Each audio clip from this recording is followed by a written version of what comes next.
우리나라 제2의 도시 부산. 한국전쟁 당시 천여일 동안 임시 수도로 아픈 역사를 고스란히 간직한 부산에 평화교류단 강원도 학생들이 모였습니다.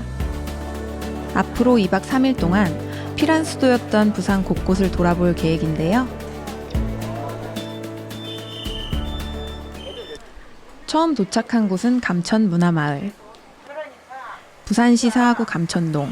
감천문화마을은 한국 전쟁이 끝난 이후에 부산에 몰려든 피란민들이 하나둘 정착하면서 다른 지역에서는 보기 힘든 판자촌을 이루던 곳입니다.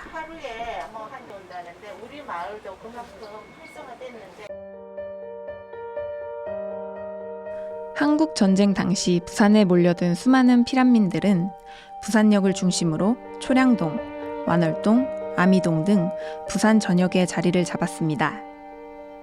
하지만 처음 그들을 기다리는 현실은 아무것도 없는 산비탈 뿐. 그곳에서 조그만한 움막을 짓고 자갈치와 국제시장에서 일을 하며 생계를 이어나갔습니다.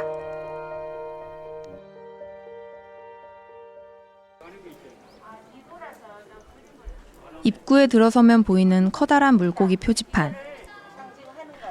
감천항과 자갈치에서 나는 생선은 감천마을에 정착한 사람들과는 때려야 뗄 수 없는 관계였을 것입니다. 이게 너무 안 보여. 진짜 자갈치에서 물고기 팔에 넣은 그 상자를 쪼개가지고 와서 만든 거거든? 그걸 갖고 여기 사람들 다 그린 거야. 긴 갈치 그거. 그 상자, 나무 상자를 한 거야. 그래가지고 그 물고기가 여기서 무슨 의미냐면 화살표야. 그걸 따라가면 길을 잃지 않아. 관광길이고 그것만이 화살표를 딱 만들어 놓은 거지. 여기 오시는 분들한테는 길을 잃지 않으려면 물고기를 따라가세요 라고 알려준단 말이야.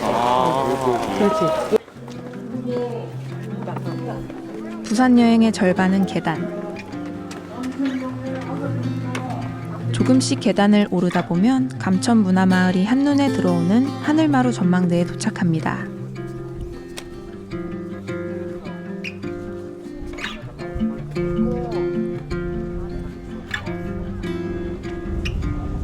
따닥따닥 좁은 골목길로 이어진 달동네 마을. 지금은 도시 재생 사업을 통해 하루에도 수많은 관광객들이 찾는 명소가 되었습니다.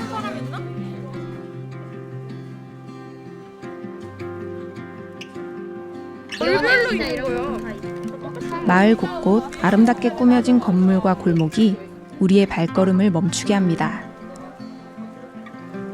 북쪽으로는 여기서부터 경계가 딱 져서 여기는 사하고 여기는 서구입니다. 지금부터 저는 서구 아미동에서 태어났으니까 서구 아미동에 대해서 제가 끝내주게 잘 알거든요. 여러분 함께 움직여 볼게요.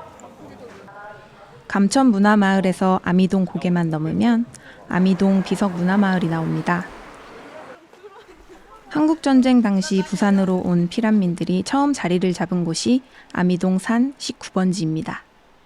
부산에는 지리적으로 산이 많아요. 그래서 평지보다는 산이 많기 때문에 그 인구가 한쪽으로 쏠리지 않게 하기 위해서 이제 시에서는 그 부산시 그 역에서 사람들 피난민들이 모이면 이렇게 각 지역별로 해서 쪽지를 나눠줬다고 해요. 그래서 쪽지를 받아보고 그 주소로 온 분들이 여기가 아미동 산 19번지. 그래서 왔는데 진짜 그냥 야산에 진짜 딱 일본 사람들의 무덤만 이렇게 딱딱딱 있었던 거예요. 마을에 들어서자 보이는 비석들. 한눈에 봐도 누군가의 묘지임을 알리는 비석입니다. 이곳은 원래 일제시대에 부산에 정착해 살던 일본인들의 공동묘지가 있던 곳.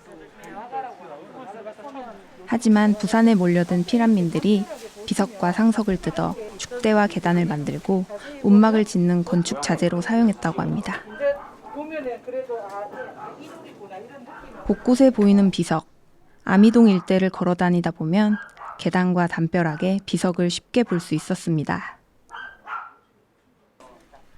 누군가의 묘비석임을 알지만 살기 위해 어쩔 수 없는 선택이었을 것.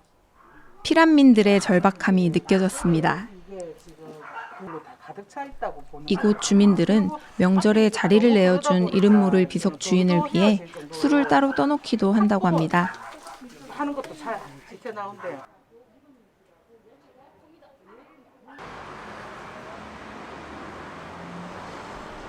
부산에서 둘째 날, 우리가 도착한 곳은 피란수도 기념관입니다. 원래 경남도지사 관저로 사용되다 한국전쟁 당시 천여일 동안 대한민국 피란수도 대통령 관저로 사용되던 건물이라고 합니다. 도청은 97년 전에 지어졌고 그 1년 후에 이 집이 같이 지었지만 이 집을 사용하지는 1926년에 했으니까 지금부터 96년 전에 지어진 거의 100년이 다 돼가는 집입니다. 이곳에는 집무실, 응접실 등 이승만 대통령 관저의 모습을 그대로 재현해 놓았습니다.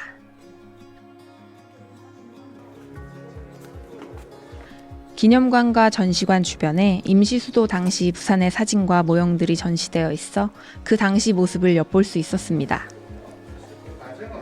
회사로 보면은 생선을 그 상자에 담아야 되죠. 그 나무 상자가 굉장히 많아요. 생선용 나무 상자. 그래서 이 상자들이 여기저기 많이 흩어져 있으니 방 하나 정도로 만들었어요. 그래서 합고로 만든 방.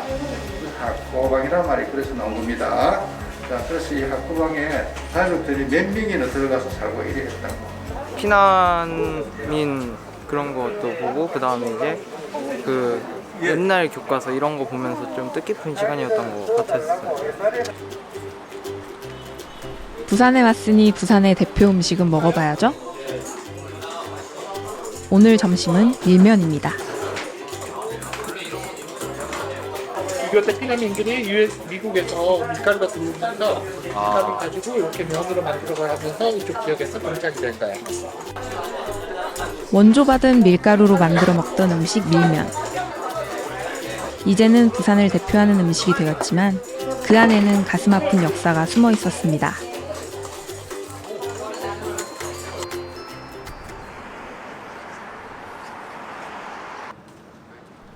오늘 마지막으로 우리가 찾은 곳은 유엔기념공원.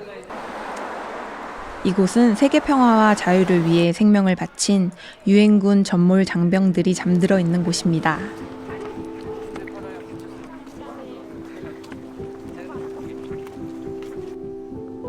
(1951년 1월) 개성, 인천, 대전 등지에 감회장되어 있던 유엔군 유해가 이곳에 안장되기 시작했습니다.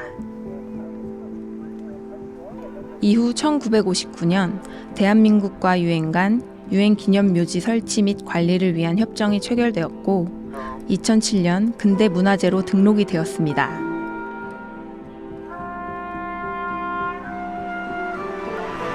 만천여 명이 안장되어 있었으나 대부분 그들의 조국으로 돌아가고 지금은 11개국 2,300여 명의 희생 장병들이 잠들어 있습니다. 수없이 많은 이름이 새겨진 비석에서 평화와 자유를 수호하기 위해 머나먼 이국에서 숨져간 고인들의 희생 정신을 느낄 수 있었습니다.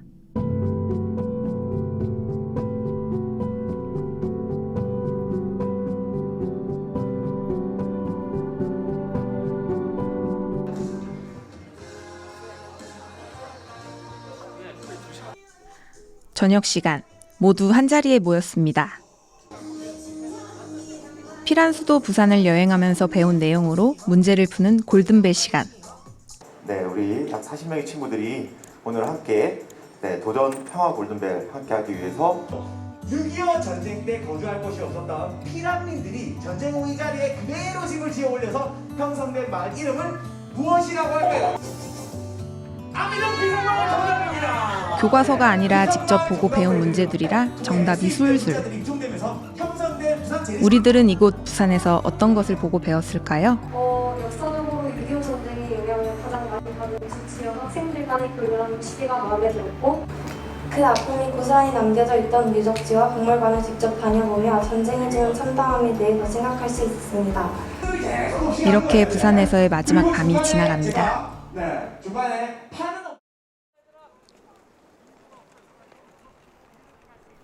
마지막 날 다시 강원도로 돌아가기 전 우리는 에이펙 누리마루 하우스로 향했습니다. 어제 잘 잤어요? 네. 학생활 동안 재밌었어요? 네. 뭐가 가장 재밌었어요? 전 유엔 기념공원. 아, 유엔 기념공원? 왜? 너무 약간 역사를 제일 잘할 수 있었던 공간이었던 것 같아요. 유엔 기념공원? 맞아요. 원래는 막 그런 거 생각 안 하고 지내잖아요. 근데 저희가 지금 이렇게 살고 있는 게 그분들의 희생 덕분이라는 걸 느꼈어요. 아, 그렇죠. 근데 유엔 공원이 너무 큰 게 슬펐어요. 그렇죠. 너무 큰 게. 맞아요. 그만큼 많은 사람들이 거기 있다는 거잖아요. 이곳은 2005년 아시아 태평양 21개국 정상들이 모여 정상회의를 했던 장소입니다. 공식적인 명칭이 누리마루 에이펠 하우스예요. 그래서 누리마루라는 것은 순누리 한국말로 누리는 세계라는 뜻이고요. 마루는 저 정상 있잖아요. 꼭대기 그걸 얘기하거든요. 그래서 세계 정상들이 모든 나라 다 온 건 아니지만 20개 그 나라에서 그 정상들 오셔가지고 여기서 이제 회의를 한 거예요. 건물에 들어서니 유람선을 탄 듯한 느낌. 부산의 바다가 한눈에 들어왔습니다.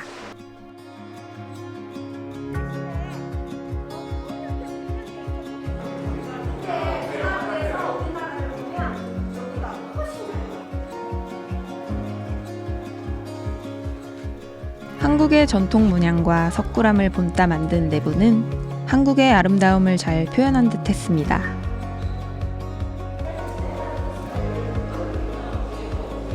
그 역사 현장 속에서 직접 이렇게 보고 배우니까 더 생생하게 느낄 수 있었고 그냥 가장 기억에 남는 게 바로 직접 가는 것 같아요. 그때 시대상을 좀 직접 체험할 수 있는 계기가 돼서 되게 좋았고 네, 값진 경험이었습니다. 거기 피난민들이 와서 산 것도 한번 보니까 가슴이 아프기도 했어요. 그리고 정말 이번 평화교류단 정말 재밌었네요. 전쟁의 폐허에서 아픔을 딛고 70여 년 만에 세계 중심으로. 이렇게 우리는 한국전쟁 당시 피란 수도였던 부산에서 피란민들의 발자취를 쫓는 평화교류단 일정을 마무리했습니다. 다시는 이런 아픈 역사가 되풀이되지 않기를 마음속에 평화를 새겨봅니다.